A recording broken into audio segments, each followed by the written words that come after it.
सबसे बड़ी समस्या कुछ समय पहले की बात है। एक महाज्ञानी पंडित हिमालय की पहाड़ियों में कहीं रहते थे।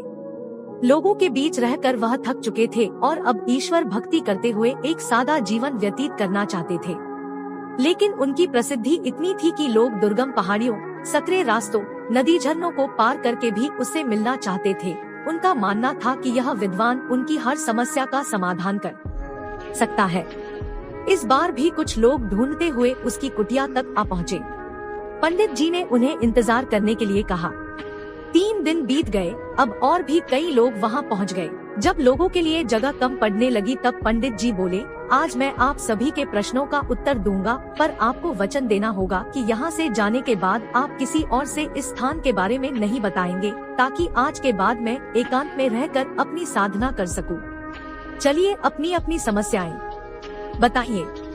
यह सुनते ही किसी ने अपनी परेशानी बतानी शुरू की, लेकिन वह अभी कुछ शब्द ही बोल पाया था कि बीच में किसी और ने अपनी बात कहनी शुरू कर दी। सभी जानते थे कि आज के बाद उन्हें कभी पंडित जी से बात करने का मौका नहीं मिलेगा, इसलिए वे सब जल्दी से जल्दी अपनी बात रखना चाहते थे।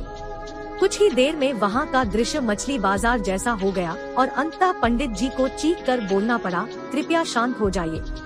अपनी अपनी समस्या एक पर्चे पे लिखकर मुझे दीजिए। सभी ने अपनी अपनी समस्याएं लिखकर आगे बढ़ा दी। पंडित जी ने सारे पर्चे लिए और उन्हें एक टोकरी में डालकर मिला दिया और बोले, इस टोकरी को एक दूसरे को पास कीजिए। हर व्यक्ति एक पर्ची उठाएगा और उसे पढ़ेगा। उसके बाद उसे निर्णय लेना होगा कि क्या वो अपनी समस्या को इस समस्या से बदलना चाहता है।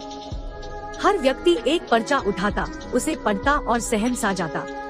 एक एक करके सभी ने पर्चियां देख ली, पर कोई भी अपनी समस्या के पर्चियां देख ली, पर कोई भी अपनी समस्या के बदले किसी और की समस्या लेने को तैयार नहीं हुआ। सबका यही सोचना था कि उनकी अपनी समस्या चाहे कितनी ही बड़ी क्यों न हो, बाकी लोगों की समस्या जितनी गंभीर नहीं है।